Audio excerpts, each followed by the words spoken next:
The Journey Talks podcast, your favorite podcast to reconnect with gratitude and inspiration, hosted by Jorge Gonzalez.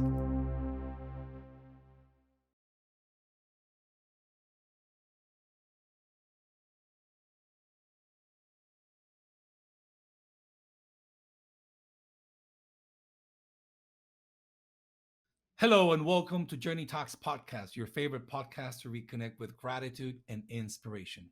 My name is Jorge Gonzalez and I am your host. I am convinced that behind every gratitude, there's a powerful story waiting to be told. And through this podcast, I want to create a space where we can reconnect with these stories and inspire one another. As humans, we all share one thing in common, and that is the experience of being alive. We're all together on this journey we call life, and along the way, we meet people that stay with us for a little short period of time, and others linger for a little longer. Now, who are the people in our lives? What were the situations in our lives that opened doors for transformation and help us become the person we are today? Through this podcast, I will be interviewing guests with different stories of gratitude. And my hope is that our willingness to reconnect with these stories will help us celebrate our shared humanity and give us an opportunity to reconnect with the unconditional love we all have access from within. Our guest today is a fascinating person, a fascinating human being. He's like a brother to me. He is one of those people that comes to our lives, to our lives just at the right time. We met in seminary where we both pursued our master's degrees in theology. This was back in 2004, 2005. He is a lover of nature. He is the perfect guide for a hike, a camping. He played baseball when he was in college. He loves fishing, and he has a very deep, inquisitive mind. This guy introduced me to some of the spiritual teachers that I have followed and still follow to this day. And while in seminary, he also earned his Juris Doctor. Throughout his professional career, he has served as assistant to senators in Washington, D.C. He worked as advisor/attorney for the Presbyterian Church USA and has a long-standing commitment in advocacy for social justice, our Native American and Hispanic Latino communities, and is currently working very hard to preserve and protect our national parks. I can go on and on and on about how incredible this person is, but I will stop now and I'll introduce him and I'll let him tell you a little bit more about who he is. Without further ado, please join me in welcoming the one and only Andrew Black. Andrew, welcome to Journey Talks podcast. How are you doing today? Jorge, I'm doing great. It's, of course, an honor and a pleasure to be with you here this morning when we're recording this podcast. I'm doing really well, and that's a lot to live into. That's quite the introduction. So, you can just call me Andrew, and that's fine. Well, Andrew, you have been, I'm not lying. All the things that I've shared with you are real, and you continue to add to this beautiful, beautiful quote unquote resume that you called your life. And I'm so grateful that I get to be a part of it. Why don't we go straight to it, Andrew? Like I said, this podcast is all about sharing stories of gratitude, and I hope that these conversations, what they create, is just a space for us to reconnect with this deeper aspect that we have all from within, right?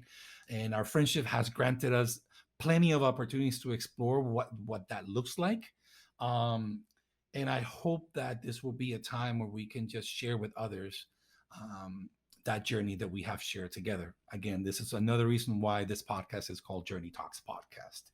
I'll be so honored, Andrew, if you share with us a little bit about your story and your stories of gratitude and where you are today. What's going on with you lately? So, obviously one of the things we were just talking about was we're trying to record this podcast a couple hours ago, but I was delayed. And the reason I was delayed is because there was a bear about 1 block from where I live up in a tree.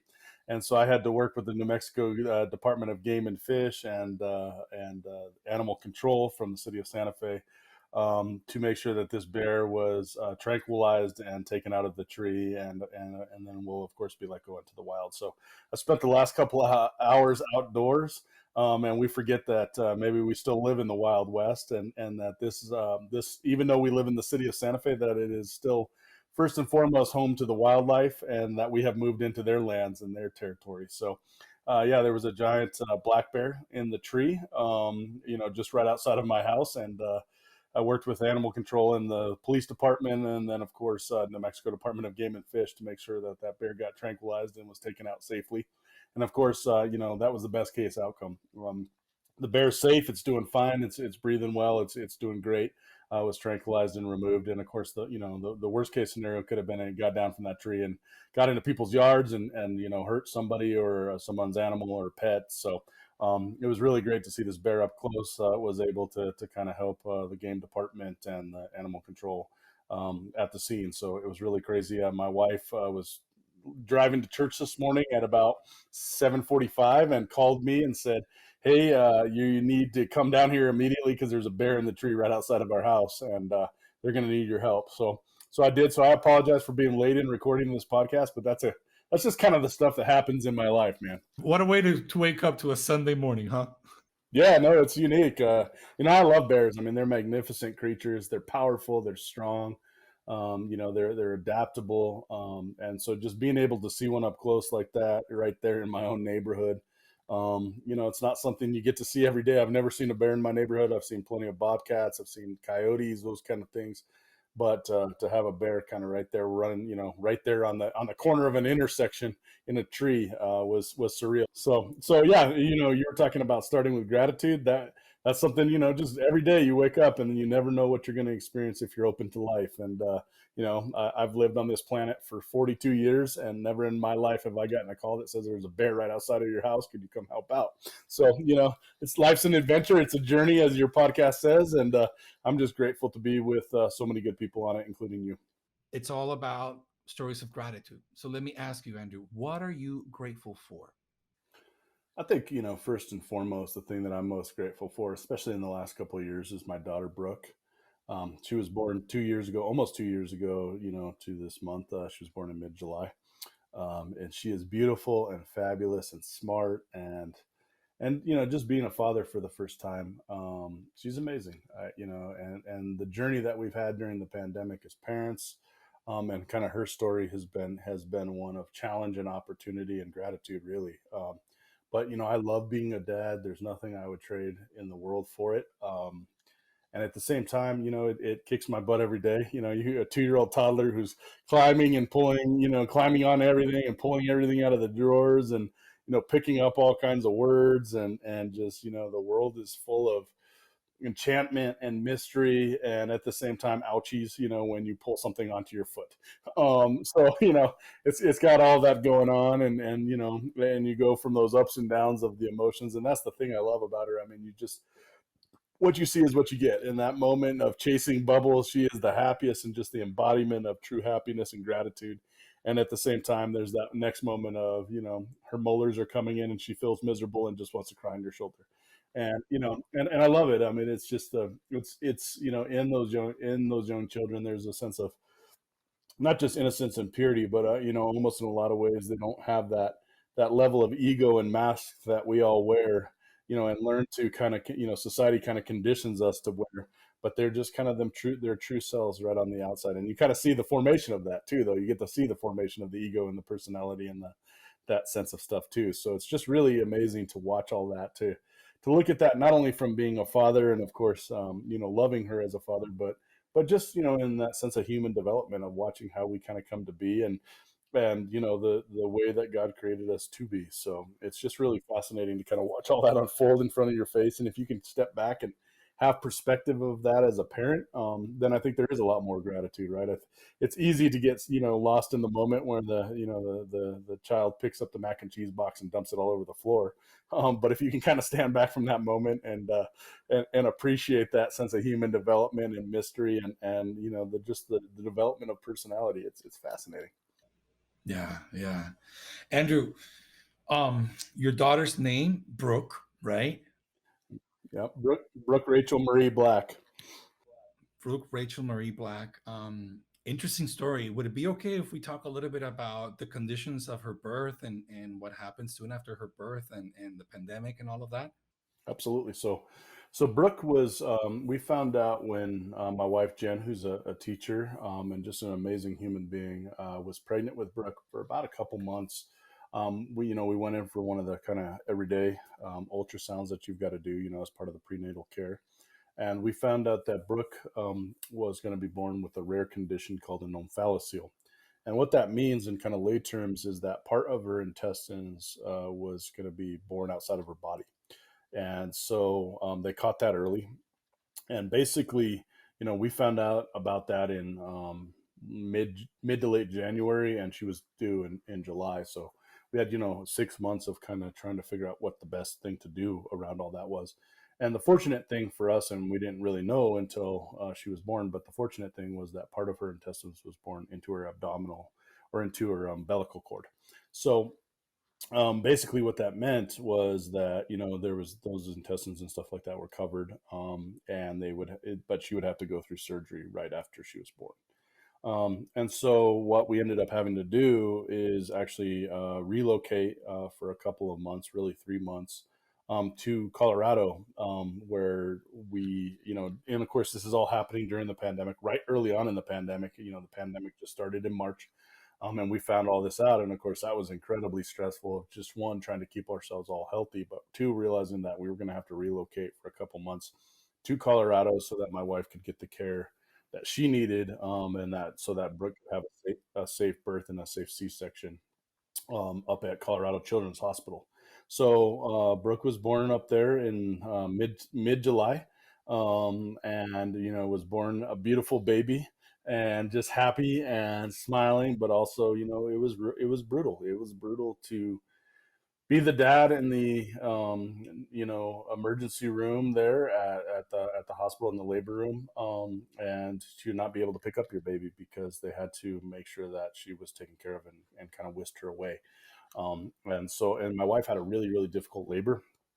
She was actually allergic to the anesthetic and the blockers that they kind of gave, and so she was super super sick. And so I ended up having to spend the whole day with her, and she was just nauseous and vomiting and not doing well at all. And so it was an incredibly stressful time as your daughter's preparing to go through surgery the next morning, first thing, and at the same time my wife was super sick. And of course this is all happening in the pandemic, and there's no visitors allowed, and you got to go through all these checkpoints to get into the hospital. And of course, everybody is deeply afraid of COVID and kind of what that means. And there's no vaccines or any of that, so no medicines, no nothing at that time. So it was a really isolating, difficult, hard experience. And the way I kind of came into that was, it just kind of felt like you were in the middle of a hurricane, a big storm. And with each band of rain or big bands that would kind of pass through, it was just you're kind of getting hit by everything. And it was hard. I mean, here I am, a couple hundred miles away from home, family, community. Really, my sister up there, my niece and nephew and brother-in-law were all up in Colorado, and so that helped a lot. My sister actually came by to see Brooke that night because I was still with Jen because she was so sick. So it was just it was just tough. It's tough to kind of go through that and go through that alone, and at the same time had to get up the next morning at 5 a.m. to be there for Brooks surgery.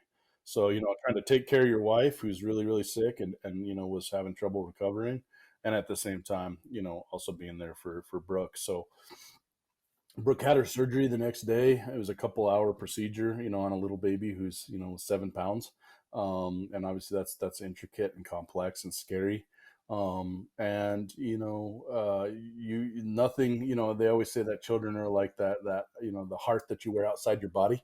And yeah, you feel that vulnerability, that deep love and connection, but also that sense of pain and empathy, when your child's going through all that and just, entered the world and, you know, knew nothing but getting new IVs in her, and just watching that process of putting an IV in a baby is brutal. Especially, they had some difficulty with that. So just kind of seeing all that. Brooke had surgery. The surgery was really successful. She had a great surgeon. And then she was in the NICU for a little more than a week and a half or so, trying to recover. So, and Jen was in the hospital for 4 days.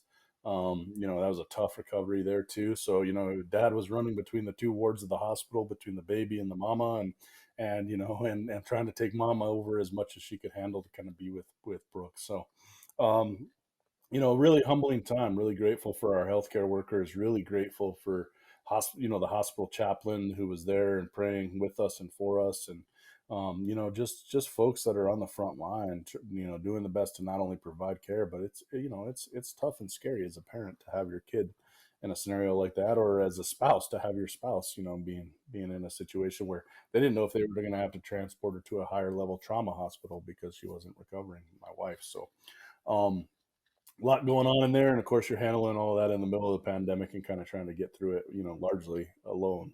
But we got Brooke home after about a week and a half at the NICU, and she was doing great. And one day we went for a walk, and as we were walking, and I was holding her in my arms, Brooke stopped breathing, and it was hands down the scariest moment of my life. All of a sudden, she was just unresponsive, and we were a couple blocks from, or maybe not even that, a couple 100 yards from the house at that point. And here I'm holding this little 7-8 pound baby who's not breathing, and I'm kind of trying to run back to the house as my wife's calling 911, and preparing to do CPR on her. And so I started doing CPR on her, and was able to kind of get her to come back, and become responsive again as she was on the floor. And she started crying, which was made me cry, and just tears were coming out of my eyes as she kind of came back to us, and became more responsive. And so the ambulance came and they took her to the hospital, and they took her back to Children's Hospital. They did a COVID test on her. They said that she was COVID positive, which was crazy because we hadn't been around anybody and had been totally in isolation. And so they put her in an isolation unit at the hospital, and they wouldn't let us come see her until we tested negative. And so we were kind of away from her and unable to be with our baby, who we didn't know what was going on. And for a couple days. And so when we finally were able to get back into the hospital and be tested, it was crazy. I mean, there's no more of an isolating place than maybe the COVID unit of a hospital. And I saw firsthand a NICU COVID unit, and there was a mother. I thought actually a lot about you, Jorge. There was a mother next door, a young woman who was an immigrant, spoke Spanish, and she was with her daughter, who was about maybe 10 months old, who had got COVID. And the mom had the choice of either leaving the hospital and leaving her daughter, or staying with her. And so they isolated her in a room, and she couldn't leave the room, and they brought the mom the food, and the mom just slept on a chair. And we were right there next door to them, and I was praying for that mom and thinking about her, and just how tough that was. Um, and so just seeing the love of a parent like that, and ourselves, and finally coming back in there. And what they ended up finding out was that there's a certain thing with young toddlers or young infants that they can just stop breathing. It's almost like a reflux issue. It's an issue where they just suddenly stop breathing. And so that's what they diagnosed Brooke with. They said it's kind of a freak thing, and that that is rare and it doesn't really happen, and usually doesn't happen again. So of course we were traumatized from that. And 4 days later, we got her out of the COVID unit, and we found out that she was COVID negative. And we were, of course, all COVID negative. So, thankful for that. But, in the middle of that, we'd been through, that hurricane and that storm, that just ratcheted up to a category 5 at that point. And the winds of life and the rains and the storm of life were just beating against us at that point as new parents. And of course, you're tired to, if everything goes right, you're exhausted, right? And everything was really tough and challenging. And and then we also had to get Brooke back to New Mexico and drive a couple 100 miles. So it would talk about journeys. You want to talk about journeys, that's journeys. And one of the things that I always talk about as a spiritual director and as a faith leader is, there's those moments in life where it can feel like a hurricane. And what I learned in that moment is, can you be still and find the eye of the storm? And the eye of the storm is the only calm place. It's actually the place where you can see and have a little bit of clarity and vision and calmness and centering. But you got to follow the eye. The eye doesn't stand still, and you got to kind of constantly search for that stillness and that presence and that centeredness, because the storm is moving, and it's vicious and violent and strong all around you, beautiful and complex too. Um, And so that's how it felt. And so, I worked really hard with a spiritual director, a friend of mine who, would talk about how do you try to find the eye of the storm in the middle of the storm? Can you find those places of centering? Can you find those places of calm? Can you find those places of prayer and listening and discernment? Because you have to make a lot of big decisions, right? And do that with a clear head in those times. And you're trying to make decisions for the health of your wife and the health of your daughter and, just everything else. And at the same time, you're feeling every emotion that you can imagine, from trauma to fear to anxiety to love to gratitude, and it's just overwhelming. And so finding those moments in the storm where you can center and slow down, and so that image of the hurricane became a very powerful image to me, um, because you got to try to find that eye of the storm when it feels like everything around you is just swirling and spinning so fast and exhausting, right? And so that was a very powerful image that kind of came to me through that experience of what does it mean in the midst of life storms, in the midst of life journeys, where you're going to run into those bigger disruptions and those bigger problems and those moments where everything that you were hoping would go right just feels like it's going wrong. And what does that mean to kind of slow down and to center and to restabilize? And I'm kind of a firm believer that before you can grow, you have to stabilize. And so how do you kind of root yourself down so that you can kind of have that stability in order to grow? And that's what we were trying to do as a family, right? Is to grow it together as a family, but you have to stabilize first. Andrew, thank you so much for sharing. What a crazy way to enter this new territory of parenthood, right? And a new chapter in your lives when in the middle of so much uncertainty. Because, I mean, it's 2022 now, and it's so easy for us to remember the pandemic, even though it was just yesterday. But it's easy to forget how fragile we all were at that time, and the fear that was so prevalent everywhere. I can only imagine what you guys were going through, the this perhaps this feeling of powerlessness, right? This idea of how am I going to figure this out. um there's no doubt that Brooke is a beautiful child. I mean, I even though I'm in Miami and you're in Santa Fe, New Mexico, I love when we catch up to FaceTime and I get to see Brooke grow. And I love her beautiful blue eyes. I always said that she's completely a copy of you, because she really is. I mean, she looks like her mom a little bit, but she mostly looks like you. um but there's no doubt that you guys have gone through such an interesting ride. And one of the things that I've always appreciated about you, Andrew, and our friendship is your ability to bring this awareness to the mystery of things, and this what you just said, this ability to find the eye of the hurricane, to find the eye of the storm, where you can find the balance. I remember, Andrew, when um, it was a January. It was January of 2008, because I looked it up. Okay, and we're in seminary. I was a young man. Wow, I'm gonna get emotional. Um, I was a young man, trying to figure out life by myself, and pursuing this idea, this sense of calling that I still continue to feel in my life, even though it looks different. Um, but I needed to find balance. I needed to find a way to slow down.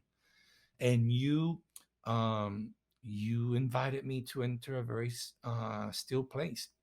And you said to me, Jorge, why don't we just go for a day retreat to the Abbey of Gethsemane?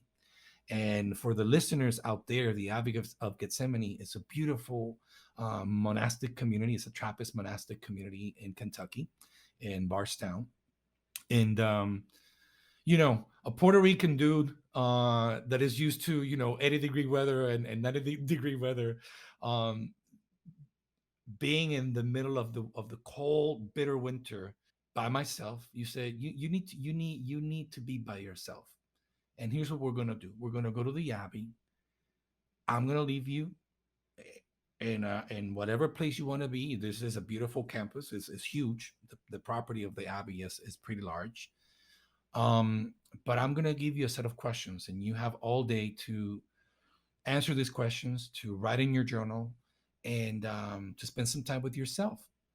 And the truth is, yes, I am. For those of you who are listening, I did grow up in the Christian context. I did grow up in the church, so I'm used to going to retreats and whatnot. But you go to a summer camp and it's fun. But at this point, I'm an adult. I'm 20. It's 2000. It was 2008. I was 28 years old, so I consider myself an adult.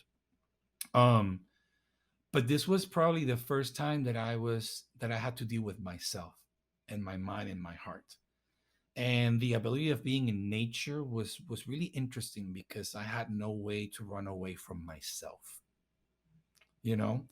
And I still have with me the notebook, the journal that I took with me, and the questions are still here.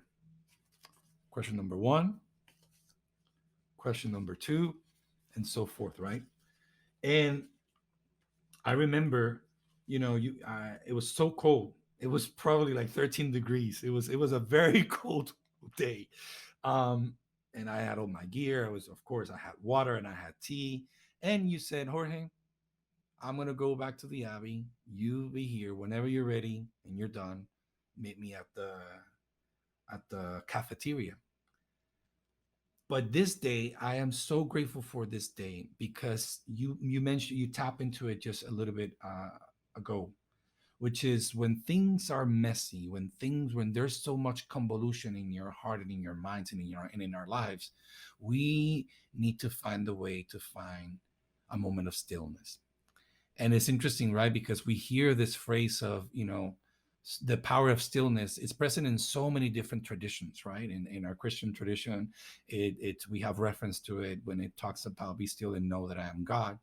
However, I never understood what that meant until I went through that experience of being by myself and finding the quietness of nature, finding the the the the no escape room of learning to listen to my heart and to my mind without any other distractions, right?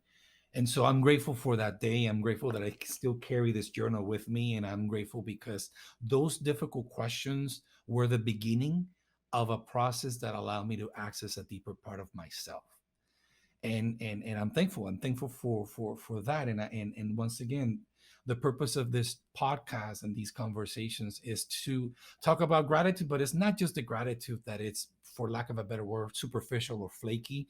It's actually the gratitude that we can realize when we have overcome and understood very profound aspects of who we are, right? And so from that perspective, can you think of someone or remember a situation that you went on through, and now you looking back, you realize that you know yourself better because of it? Yeah, it's interesting that you bring up the Abbey of Gethsemane, Jorge, because I'm a firm believer that you can only lead people as far as you've gone yourself. And so, when you're talking about the Abbey of Gethsemane, one of the people that I relied on really heavily and got to know a lot of the monks there, and kind of considered myself a little bit of a lay monk. And if I, didn't have a wife and child and wasn't working for the National Wildlife Federation, I might be there as a monk in the Abbey of Gethsemane. Um, one of the monks that I leaned on heavily was a man named Father Seamus, and Father Seamus was an old Irish monk. He was a Catholic priest. He had served as a priest actually down in your neck of the woods towards Fort Lauderdale area for probably 50 years.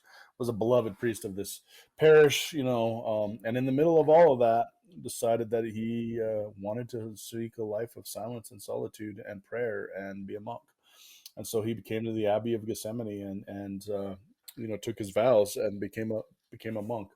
But Father Seamus had, one of the things I loved about him is that he really had that combination of life wisdom and pastoral ministry and working with all kinds of different people and very complex and diverse communities down in the Miami, Fort Lauderdale area.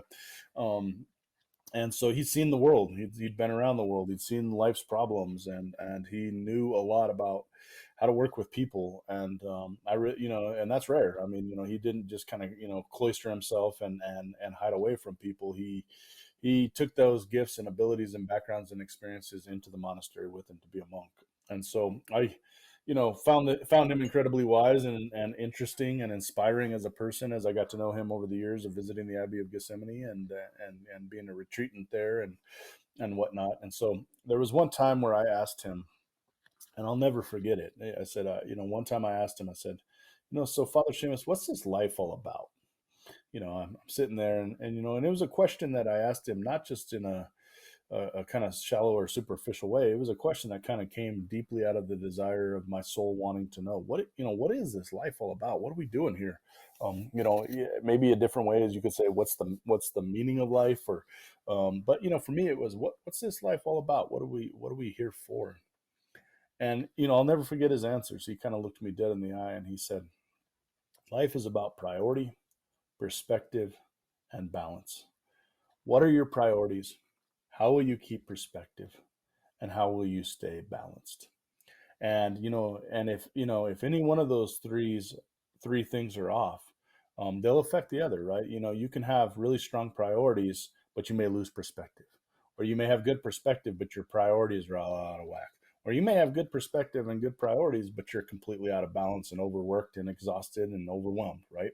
And so learning to kind of step back and reprioritize and keep perspective. And so for me, I think a lot about coming back to that, and as you have lots of different listeners, I would encourage you to take that paradigm. Think about, what are my priorities here? How am I keeping perspective on those priorities? What do I need to do to stay balanced so I can keep perspective and keep my priorities, right? So as I approach life, I always think about that. Here I am, a father. I'm a minister of a church. I also work for the National Wildlife Federation. I, run a nonprofit called Earth Keepers 360 that works with spiritual leaders all over the country to get involved in conservation and wildlife issues. And so I've got, three jobs and I'm a dad and a husband and, running around with whatever I can do to help the community. And for me, it's always important in the midst of all of that to stand back and say, what are your priorities? How do what does it profit a man to gain the whole world and lose their own soul, as Jesus would say? Am I being a good father? Am I centered as a husband? What can I do better to be a better steward of the earth for God? And how do I kind of keep those priorities front and center? But also, how do I stand back? There's going to be days as a husband or as a father or working in the environmental movement where you're going to feel like, no matter how hard you work, you've never done enough and you're failing. Right. And so that's that perspective piece of how do you kind of stand back and stay centered and realize that, oftentimes life's a lot like that iceberg where you have to chip away at the edges, and you can't just kind of take the iceberg full on because there's a lot above and below the surface, right, that's happening. And so you kind of just have to, chip away at the edges of things and kind of realize when, the grand scheme of things, when you stand back, you'll have made a difference. And so keeping that bigger life perspective of kind of zooming out and realizing, there's a lot above and below the surface of life. There's a lot going on here. Today I may not be feeling great about where I am and what I'm doing, but, kind of taking a deep breath and standing back and being like, okay, how do I have the long view of what's going on here? Right. And so, and that's that sense of staying balanced. And, how do you have fun? That's one of the things that, as a pastor, I'm like, you need to talk about having fun. Faith needs to be about having fun. And, think about who Jesus was. I mean, little kids were running up to this guy. People were seeking him out in the crowd.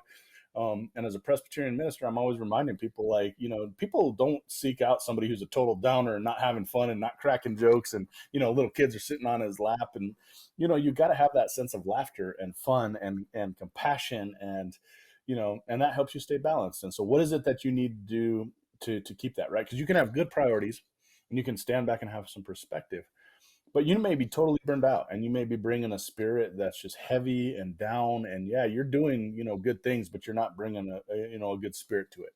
So for me, that sense of staying balanced, so for me, I love to fly fish and standing in the river. I was just out yesterday, standing in the river, looking up through the trees. And as much as it is about, fishing and casting and catching fish, I love to just stand in the river and feel the water going by my legs and being connected with the earth underneath and thinking, when I cast this fly, I'm going to be so in tune with this river and with the fish that are in it that it's going to think that this little artificial thing that I cast is actually food. And I'm going to be in so much rhythm with the way the river's moving and flowing that, I'm one with nature. And to be centered like that, right? That everything, in order for me to make that cast And to put that fly going the same speed and for that fish to think it's the food, I have to be in tune with all of it, right? And where the shadows are and where the sun is and where my feet are and all of that. And so for me, those are those really centering points that help me find balance. I love to run and to work out. I like to hike. I love to be outdoors, but I also just like to, go grab a beer with friends. And so finding those things, what is it that's going to help you, maintain a sense of balance? But it was really funny, Jorge, and you probably don't know this part of the story. A couple years later, I went back to the Abbey of Gethsemane and I saw Father Seamus. And I said to him, I said, Father Seamus, I don't know if you remember this, but I remember asking you this question about what is life all about? And you told me life is about priorities, perspective, and balance. I said, do you remember telling me that? And, here he is in his 90 years old, right? And he goes, oh, I've learned something in the last couple of years too. And he said, I want you to remember this part and add this as your fourth piece. And he said, the last couple of years have taught me this. It's not just about balance because you never stay balanced. It's also about constant readjustment. So life's about priorities, perspective, balance, but also constant readjustment because we never stay balanced. And I think that's one of the fictitious things of the spiritual life, right? Like people in this world want a quick spirituality. They want a spirituality where I'm going to stay balanced. And if I get imbalanced, then it's not the right spirituality and I got to move on to something else. But I always remind people, no, your spirituality is to help you also constantly readjust, to regain balance, right? Life is going to throw curveballs and come at you quick and have those hurricane force winds that are going to throw you off of your balance and knock you down. But can you constantly readjust? Can you find that recentering? And that's the key, right? That, it's also about that constant readjustment. So it's funny, you talk to Father Seamus and, in the years from, living from 80 to 90 years old, he adds in that piece of it's about also constant readjustment. It's not just about balance. We get so hung up when we are quote unquote in this journey of discovering who we are in our spirituality that we have to be perfect, when in reality the whole thing is about discovering who you are, accepting what it's there, and learning to how to deal with it. That is such, to me, that was one of the most liberating things that I'd learned over the years. Because like many, you go into this, this pursuit of, oh my goodness, you follow a specific tradition or whatever, and all of a sudden you feel like you are denying a lot of many aspects of who you are. And life will make sure to teach you that that doesn't work. Life will make sure to teach you that that's not the right approach. But we can continue to hit the same wall unless we realize that we do have to learn how to readjust and how to have fun and how to just go with the flow at the same time. Let me ask you something, Andrew. Um, what do you feel were you able to overcome and understand better about yourself and your character throughout these challenges and situations that you have gone through your life? What maybe the most recent thing has been, the birth of Brooke and your journey as a parent. What do you feel that you have discovered about your character, and what are the areas in which you feel like you have grown? Hmm. Yeah, I mean, I think, in a lot of ways, Jorge, it talks, that question speaks a little bit to what we were just talking about. In Celtic Christianity, and kind of what I mean by that is the Christianity that was coming out of, Scotland and Ireland, and is especially an old form of Christianity, right? I'm talking about, the monks of Iona and kind of the Book of Kells and some of that more nature-based early Christianity that kind of formed independent of the bigger, Roman Church, so to speak, right? And one of the things that I always loved about Celtic Christianity is they have a definition of spirituality. That spirituality is about becoming human. It's not that we need to become a spiritual spiritual ethereal beings. We already are that. God gives us our spirit. It's that we need to learn to become human and learn to love one another and to love ourselves and then love God and of course love this sense of creation around us. And so I think a lot of your question gets at what have I learned in becoming human? That we're already spiritual beings. We need to learn to become human beings. And what does that mean? That sense of interconnectedness with one another, with something greater than ourselves, and of course with all of creation around us. And so, on in this 42 years that I've been on this planet, one of the things that I've learned about becoming human is it's about vulnerability. And our culture and our society not only doesn't teach us that, matter of fact, it probably teaches things that are counter to that. That you need to put on that hard shell. You need to put on that sense of strength and courage and might and all that stuff. But how do you learn to be vulnerable? I mean, let me tell you a story, Jorge. So when we brought um, Brooke home from the hospital, I already talked about how she stopped breathing in my arms, and that's the scariest moment you can imagine as a parent. And here I am giving her CPR, and the ambulance comes to take her. And of course, there's this whole spectacle in the neighborhood in Denver that we're at that sees all this, right? And no one knows what's going on. And, I'm just down on the grass crying in the front yard because, I don't know what's going on. And all I know is my daughter has been now whisked away in an ambulance with my wife, and I've got to go now back to the hospital. And so there's this just moment of utter vulnerability where, you're out of, everything feels out of control. It's, there's nothing you can do to change that moment. It's just you're in it. And the next day, while Brooke is still in the hospital and Jen and I are at home still awaiting our COVID test, because we can't go in until we test negative, um, a young a young girl, probably about 4 or 5, and her mom ring the doorbell, and they said, I go and answer the door, and I didn't want to see anybody. I didn't feel like seeing anybody. I was just broken and hurting and vulnerable and scared, and just didn't want to deal with the world.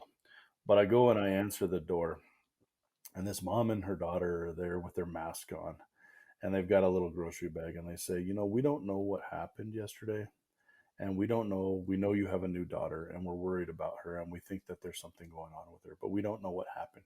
But we just want to let you know that we're praying for all you, and we're praying for her, and we want to bring you all dinner and some flowers because we know you're going through a really hard time. And we didn't know these people. We had just been renting this place in the neighborhood, from New Mexico, moved to, rented this place in Denver to be up there for the birth. And this young mom and daughter were centered and had enough perspective to know, and not only are those people hurting and scared over there, but there's something that we can do to try to make sure that they remember what it's like to be human and that there's others caring for them. And so this young and mom and daughter just walked up the street and brought us dinner and, said, hey, we're here to care for you. And if you need anything for you or your wife or your daughter, we're here for you. And to me, like that sense of, that really is that good Samaritan, right? Like that sense of somebody taking time out of their life and the busyness of their own life and with their child and saying, hey, what's going on in these other people's life? They're hurting. They're laying there on the side of the road, wounded and hurt, just like in the Good Samaritan story. How can we help them? And so, that sense of, as a minister, as a spiritual director, as a having a law degree, working in public policy. I mean, so much of my life, has been working to help people. I've done HIV/AIDS law. I've done domestic violence law. I've worked with poverty and immigration issues. So much of my life has always been the helper.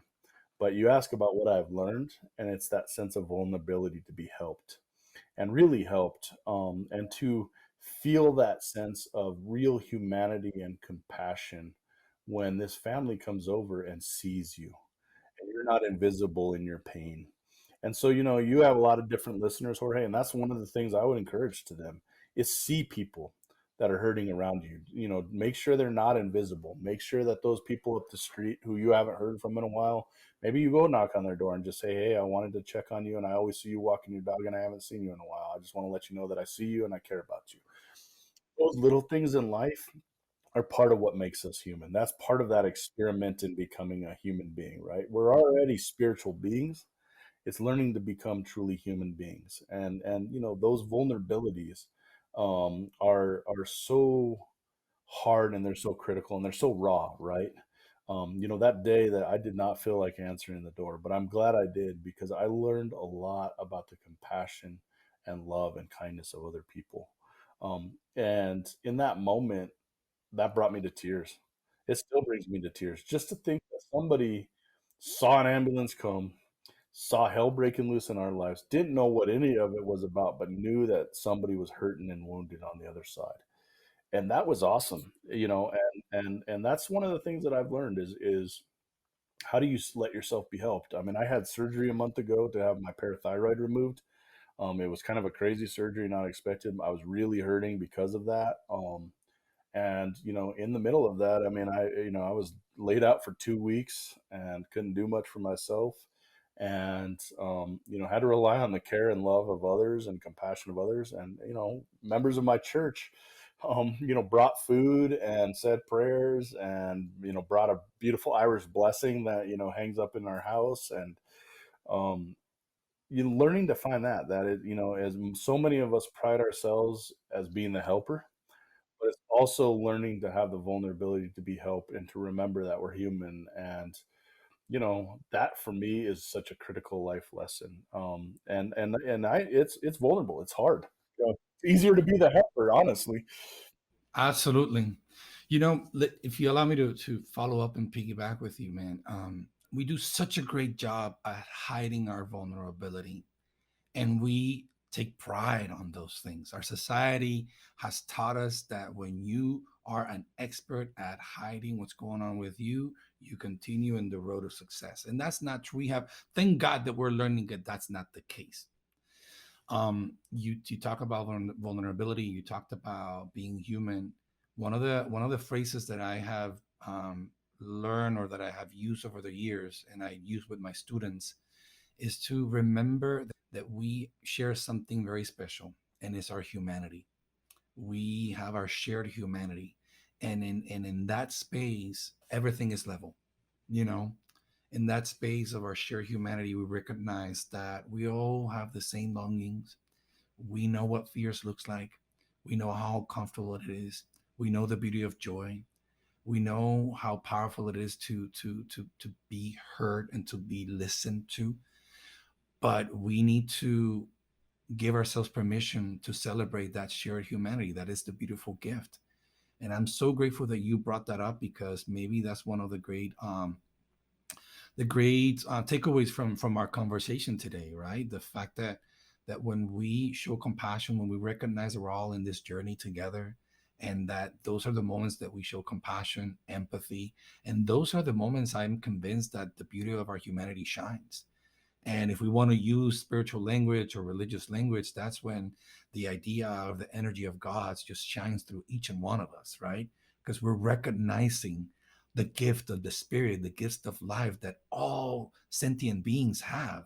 And when we recognize those wounds and those moments of pain, and all of a sudden we become each other's angels and brothers and sisters, there's something so powerful and so loving and so transformative that happens at those moments.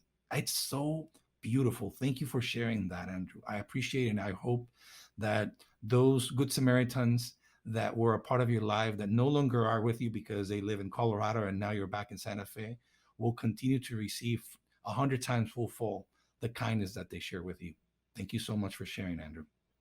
Yeah, no, and I think it's really, really important to have that balance of being the help and the helper, because for me, it's also helped me be, a better helper. So I work with a lot of veterans and combat veterans. I'm a fly fishing guide, and so I'll lead camping and fly fishing trips with combat veterans who've been through a lot of trauma. And so in doing my own trauma work and working through all the stuff that went on with the birth of my daughter and all of that stuff, I've learned a lot about how I can help better people, help other people be better, and have that sense of healing and wholeness. In working with veterans, one of the things I've learned a lot about is, obviously, in trauma, kind of your frontal cortex goes offline, right? You kind of rely on that reptilian part of your brain, where you're just in a fight or flight mode, right? And there's all those triggers that can kind of make you not present, right? You're always thinking about the past and caught in those traumas of the past, or thinking about the future and the anxieties of what's to come.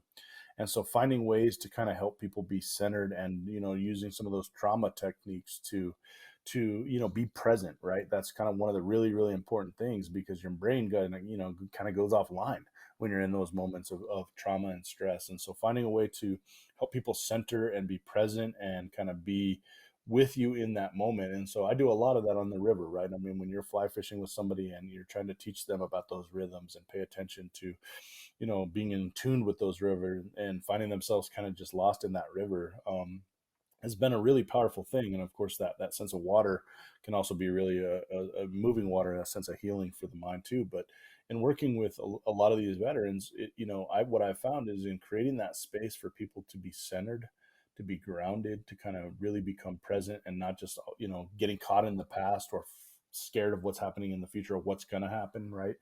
But being present there on the river, it's really interesting because, in my experience of doing this work now for over a decade with lots of different veterans who've experienced lots of different things, um, one of the things I found is that that moment of healing and wholeness, and being present starts to occur, and then they start to open up about what's happened, what they've seen, what's gone on, what they're scared of, what they do at night, and some really intense stuff. I had a worked with a veteran who, every morning he would search underneath his car with a mirror, thinking that somebody had placed a bomb there. He jacked his driveway to get rid of all the concrete so he could see if there were any tire tracks in it. So folks who have been through a lot of heavy trauma, and that's one of the things we forget too in these more urban settings where, folks are now in Afghanistan and Iraq. There's a lot of different triggers. I mean, when a veteran hits a speed bump, that could be like an IED, right? So there's lots of different triggers, and maybe even very different war experiences, say, than Vietnam veterans in these kind of more urban settings. And so, really finding ways to kind of help get veterans out to nature, work with them out on the river, and then finding ways to, if they're interested in opening up about how do they kind of get the counseling and the services and the and kind of the service connections that they need to be able to be the person that they want to be and kind of find that sense of healing and balance. And so that's a lot of the work I do. But in going through all I did with Brooke and kind of seeing firsthand different levels of trauma and what it does to the brain and how you feel in it, I feel like it's made me a lot more in tune with different experiences of trauma too, and what happens with people and why they're acting the way they are, and much more gracious in that way, right? It gives you a little bit more understanding of what people are going through and why they're doing what they're doing, and stuff that maybe seems a little wild or crazy to the outside eye. When you've gone through some of that stuff firsthand yourself, you're like, oh yeah, I see what's going on there, or I understand where that person is in that moment. And that's not to say that every person doesn't have their own unique and distinct experiences that you'll never understand, right? That's definitely true. But there are some points of resonance that you can help translate to be a little bit more in tune with where they're at and maybe some of the help that they might need. So you're talking about fears, you're talking about trauma, you're talking about the work with veterans. And I think this is a great opportunity to perhaps spend some more time here unpacking a little bit more. I think it's helpful for us to remember and to understand and to learn what fears does to us individually, to recognize, like you say, those trigger points, and learn how is it that we respond in order that when things show up again, hopefully we find new ways to respond and to relate to those aspects of ourselves because they're never going to go away. They're actually part of us. They are teachers, you know. And so, how do you access self love? Maybe you have a different language to respond to this, but I think you touched on it when you were talking about being with the veterans in the river and allowing them to just be in nature. And all of a sudden, all these different things all these walls that we have start to fall down. And we access a very still part within ourselves that we can access those stories of vulnerability and pain.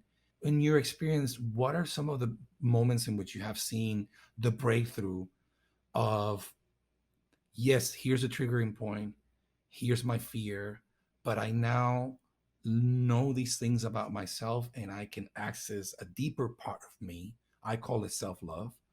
um, and what happens after that?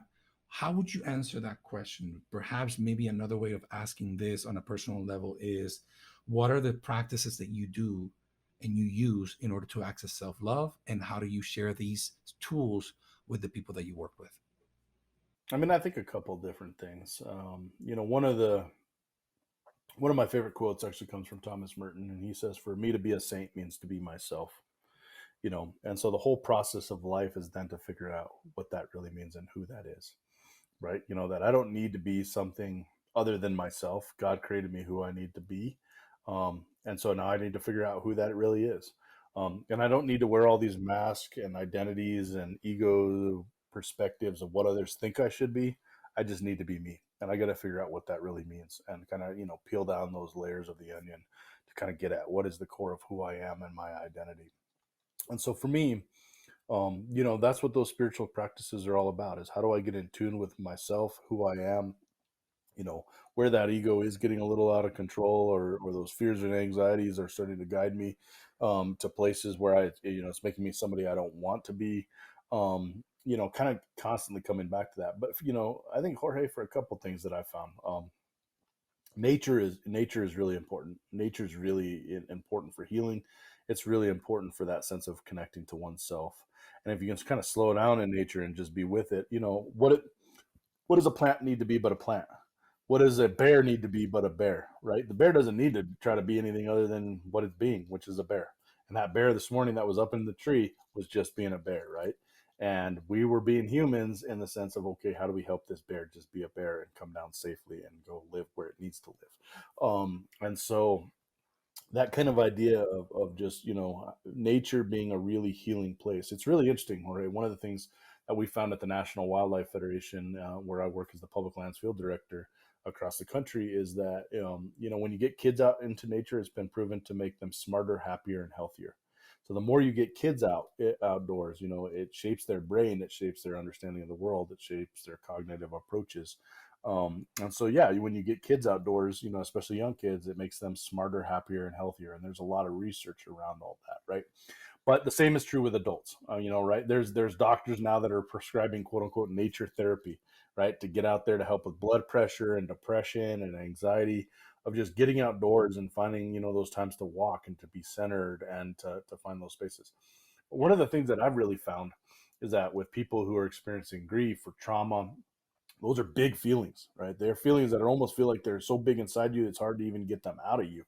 And so, nature can be a really big space. And wherever you live, whether you live in the plains of Iowa and you're looking across a cornfield, or you're in Miami, Florida, and you're looking out on the ocean in Biscayne Bay, or you're in Santa Fe, New Mexico, and looking across a mountainous plateau, nature can often be those really big spaces, right? That are big enough to hold those emotions, whether it's the trauma and the grief.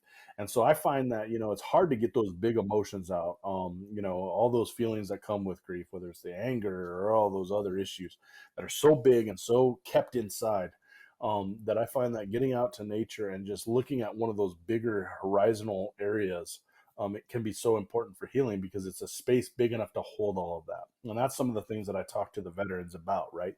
Whether it's being on the river or in a big, caldera volcanic area where they can see for miles across this giant meadow, that those spaces are big enough to hold those emotions that oftentimes feel like there's nothing big enough to hold those things. And so I think that getting out to nature is a really, really important part of healing and wholeness, and really important part of maintaining our health. And that's part of the reason I work so much in conservation. People, one of the things that people don't understand about why I'm a conservationist is that I've seen how getting kids outdoors can transform their lives. I worked with kids who had been, emotionally, physically, and sexually abused, and took them out on a hike. And after an hour and a half hiking out into the mountains and seeing these cool petroglyph areas, these kids went from having the weight of the world on their shoulders to opening up and being kids and smiling and laughing. And then one of their counselors that does trauma counseling with these kids was like, "Look, we haven't had breakthroughs like that in months. We could sit down with counseling sessions with them, and we've never seen these kids having fun and smile and acting like this. And so now we have a ground and a basis that can help us know where we can get these kids and where what's even possible, right? Because we haven't seen them like this. And that all happened by getting them outdoors and stuff like that. And I'm not saying that outdoors is going to be a solitary singular fix of some of these issues, but it creates an opening and a space, right, for those first steps to be taken. And I've seen that with kids that have gone through trauma, and I've seen that with veterans who've gone through a lot of trauma too. And so finding those safe spaces outdoors too, that's really, really important, right? That it's not just an outdoor place, but it's a safe space. It's a space where they can, people can let down their guard and just be who they are. Um, but with that, Jorge, your question, what do you do with those spaces, right? You talked about those questions that I gave you, those prompts that I gave you at the Abbey of Gethsemane. Yeah, there's an importance for intentionality and reflection too in those spaces, right? And so one of the things I work with people is to do different spiritual exercises when they do get outdoors. One of them is focused on your five senses. What are five things that you see? What are four things that you hear? What are three things that you smell? What are two things that you feel? What is one thing that you taste right now? And if you that talk about presence, right? You have to be present. What are you looking at? What are you seeing? What are you hearing? What are you feeling? What are you smelling? Right? Like, your mind's not going to be all out into the whatever's going on when you have to think about that five senses exercise, right? Or, I want you to look at this pine tree and I want you to tell me all about it. And I don't want you just to, oh, there's a tree with branches. No, I want to know, why is this branch looking this way and these needles looking this way and this tree has 15 different branches. And I want you to tell me about the color of the bark. Because when you're in that moment, you're present, right? You're not thinking about what just happened in Afghanistan, or you're not thinking about what's happening in your home life, right? If you're coming from, from somewhere where these kids I've worked with come from, you're thinking about that tree and you're being present to it and you're paying attention to it and you're one with it. And so the more of that presence and the more you can start to shape your brain and kind of get back to those moments is really, really important. So yeah, when you're in that trauma moment, come back to that. What do I see in front of me? Oh, it's a painting. Okay, well, what's in that painting? What's the frame look like? What's the wall behind it look like, right? Come back to that. And that's some of the exercises that, we do. And of course, that is, some that, that's far superseded than, by some of the, treatments and stuff like the VA gives, right? But that's some of the core basis for that kind of being present, coming back to reality, being present to the people you're with. And how do you do that when one of those triggers or one of those kind of things starts to fire back? And so that's oftentimes how you can use nature. Is not just that you're in nature and in these bigger spaces where those bigger, heavier emotions can come out, but can there also be some intentionality and some reflection and opportunity around that to kind of stay centered, right? um, and finding healthy ways to deal with that, right? I mean, we all know ways that you can numb out emotions and find problematic ways to deal with some of that stuff, but there's healthier ways to do that. And the last one I would say, Jorge, and I love the fact that you're doing this podcast, is gratitude. One of the things I always remind people of is, can you make gratitude a little bit of a spiritual discipline, in the sense of, Jorge, when you sit down with your wife Janine at dinner, do you guys ever sit down and say, what are 4 or 5 things you're grateful for today? And make that a practice, right? Your kids get home from school. What are 3 or 4 things that you're grateful for today? And so finding those blessings, right? You can call them blessings. What are the 5 blessings you've got today? And it can be as simple as, I've got a warm cup of coffee and a roof over my head and a soft bed. And, that maybe isn't what everybody has, right? Or it could simply be, you know, I saw a bear in a tree today when I walked outside of my house. That's already a huge blessing. That was crazy, right? But most importantly, that bear got down safely. So, those blessings every day, if you start to work on it, are so important, because our society conditions our brain, conditions our spirit to thinking about all the things that are wrong and need to be improved. And I'm not this, and I'm not that, and I don't have this, and I don't have that. And there's always something to strive for. You're always in a deficit mentality. But if you think about the opportunity to get into more of an abundance mentality and a gratitude mentality, but you got to condition your soul and your mind for that, because society is already conditioning your soul and your mind against that. So how do you make that more of a spiritual practice? And I'm trying to teach my daughter at 2 years old to say thank you and please and things that you should be grateful for, right? And you're starting that early on, but starting that with our own adult minds. And so I really encourage people at the end of the day to kind of do that sense of examination, to reflect back. And it's great if you've got somebody you can do that with, to just have that conversation, kick off dinner that night with that, or before you go to bed. Hey, what are 3 things or 5 things that you're grateful for, or that you feel blessings? Because that is so important to also look at those things. And we tend to focus on the traumas and what's wrong and the stuff that went sideways in a given day or in a given week or in a given life. But we also have to condition our mind to think about what went well, what's great, what are we grateful for? And that really does shift. That really will shift your mindset. And I think that's so important to do that.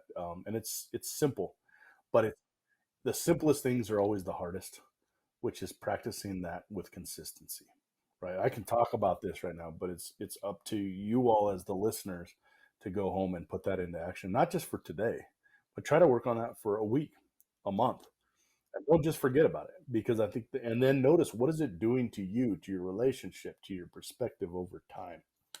That's the hard work, right? Mm-hmm. Mm-hmm. Andrew, thank you so much. I mean, we can talk for hours, and I always enjoyed our conversations from day one.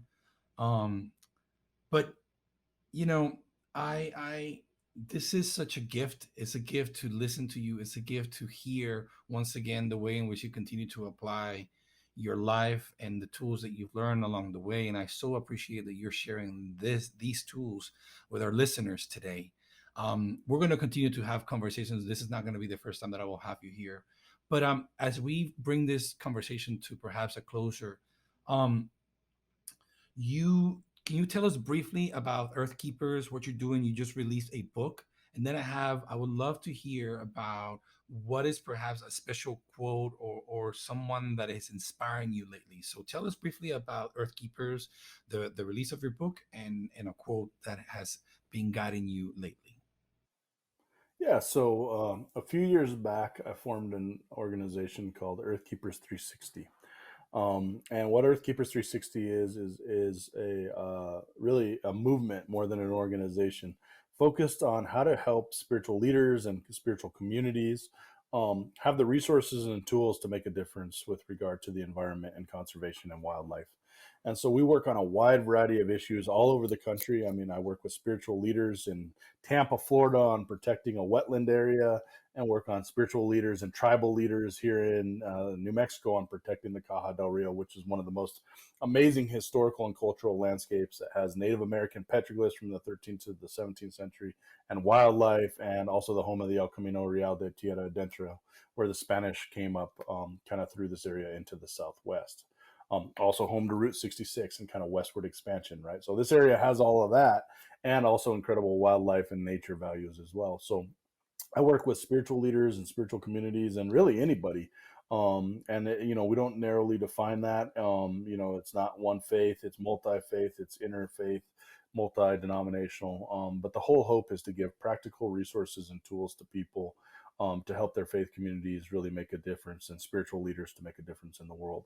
And recognizing that climate change, loss of habitat, that these are moral issues, that these are spiritual issues. This is showing that we are not being good stewards of the creation and the gift of creation that's been given to us. And so we work on a wide variety of issues, from public lands to wildlife, connectivity and habitat loss, and wildlife movement, to also, how do we work on climate change in places like Miami, Florida. And so the whole hope of Earth Keepers is to be a resource, be a network, be a hub to different spiritual leaders to kind of set forward a new environmental ethic for this country and for the world, and to live that ethic out in their congregations and in their communities, and to kind of really start to make a difference on these issues. And my hope is, by getting these different spiritual communities and leaders involved, that we'll really start to make a difference on some of those bigger issues that are facing us, that are really an existential human issue. Climate change is going to be impacting future generations. It's going to be impacting wildlife. It impacts us all already now. It's a social justice issue. And that's one of the things that I also talk about too, is that if you care about the environment, you need to care about social justice. And if you care about social justice, you need to care about the environment, because, take climate change. It's going to displace millions and millions of people, or devastating wildfires that are happening in California or across the Southwest, are going to impact the lowest resource communities that don't have anywhere else to go. Or you're going to have food shortages, right? Global food shortages, local food shortages, some of these challenges that are as a result of climate shifts. And so my point is that, oftentimes in our world, we, kind of bifurcate and falsely bifurcate ourselves into, these are social justice people and these are environmental and conservation people. No, you need to be both, because they're interrelated, they're interconnected, and the reality is our spiritual communities also need to be helping people understand that it's both. And we also need to be relying on science. That's one of the things that I, always think also is a false dichotomy, is that, between science and religion. No, that, science needs to be telling us, you know part of the reason of what's happening and what matters and what's the data behind it. And spirituality and religion can talk a little bit about why. and the meaning behind it, right? And these things are not false, right? Dr. Martin Luther King really very much saw science and religion as being complementary and helpful for one another. And so for myself as a faith leader, I firmly believe that I want to use science and facts and knowledge to help me be a better conservationist and a better steward of God's creation. And I don't buy into those false dichotomies, and think that God gave us a brain for a reason to use it. So point being, Earth Keepers is really all about equipping and engaging spiritual leaders and communities in some of these conversations on some of these issues, providing resources, providing presentations, um, and really trying to help make a difference on the ground and reconnect people with land and water and wildlife. And so, yeah, you can go check out our website at www.earth keepers.org, and sign up for our weekly reflections. And in that, you'll have, what's going on around the country and different events. You're going to have reflections from key, quotes from key leaders, spiritual and world leaders, and all kinds of different people that'll give you opportunities to reflect on some different conservation issues. And then there's always a take action focused on public policy or making a difference that you can make just in your own life on, say, climate change. So, we work on all of that stuff. It's a passion of mine. And part of the reason I, like I said, care about all this stuff is I've seen how firsthand how nature can heal, and how it's really helpful to people who've undergone trauma, and really is a critical kind of pastoral tool, so to speak. But if you don't protect it, you'll lose it. And we're not just losing nature in the abstract sense of this is what's happening with regard to wildlife habitat or nature. We're also losing that sense of ourselves, and perhaps the ability to help heal some of ourselves too. And we have to see it more like that. And these spaces are necessary for veterans to come back to, for kids who have gone through trauma, for all of us who just need to take a deep breath because we're looking too much at our phones and our emails. Well, I am grateful that you are engaged and committed with this initiative and this movement. I hope that those listeners who are perhaps interested in learning more about it, don't forget to do your homework and go to earth-keepers.com. Did I say that right? Earth-keepers.com. .org. Okay. And just to finalize our time, because I want to make sure that people continue to with their days. To finalize, can you share with me and with our listeners one quote that continues to guide you? Yeah. So we talked a lot about the Abbey of Gethsemane. Obviously, one of the most well-known monks that came from the Abbey of Gethsemane was Thomas Merton. Wrote well over 60 books at least, and translated into various languages. And, everything from New Seeds of Contemplation to Seven Story Mountain are some of the books that Thomas Merton was. Contemporary with folks like Dorothy Day and Martin Luther King and Thich Nhat Hanh, these bigger spiritual leaders that have guided kind of the modern era. But Merton, one of the things I loved about him was his ability to kind of parse down and get to those priorities perspectives, right? And so one of the quotes that Merton says is, the things in life that I thought mattered the most in the end tend to matter the least, and the things in life that I thought mattered the least in the end tend to matter the most. And I've thought a lot about that quote, because, in a society where it's focused on outcomes, what's your GPA? Where'd you graduate in your class? What's your ranking for this or that? How much does this cost? We tend to focus so much on all of that.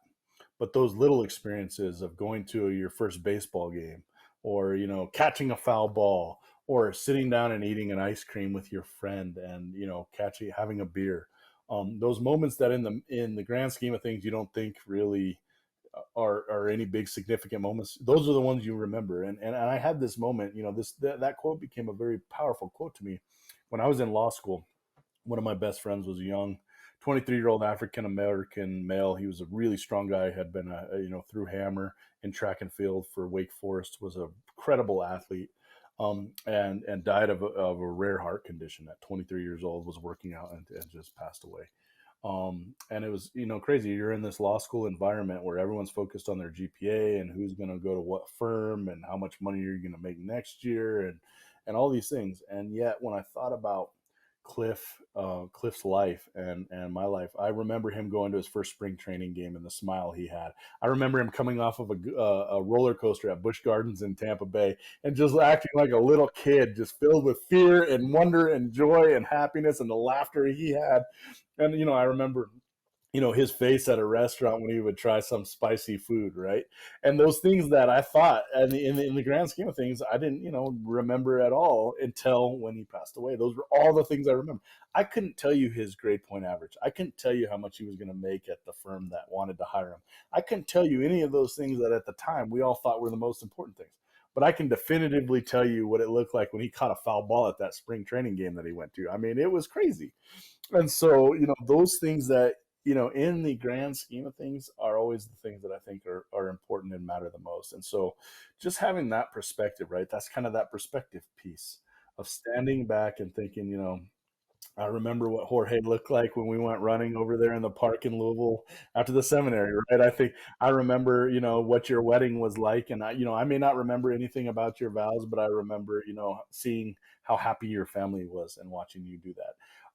Those kind of things, that we tend to remember. And so I think it's knowing that and kind of really staying present in those super small moments, because in the end, actually, they end up being some of the most important moments. And it's just that ice cream cone shared on a park bench, right? It's the walk that you had, that you were trying to get to some other bigger meeting that day, but the walk was the most important thing that happened to you that day. So I think that's one of the things I would share with your listeners is it's all about staying in that present moment. It's about keeping some of that perspective that, you may be thinking, I got to deal with my daughter and potty training a toddler, right?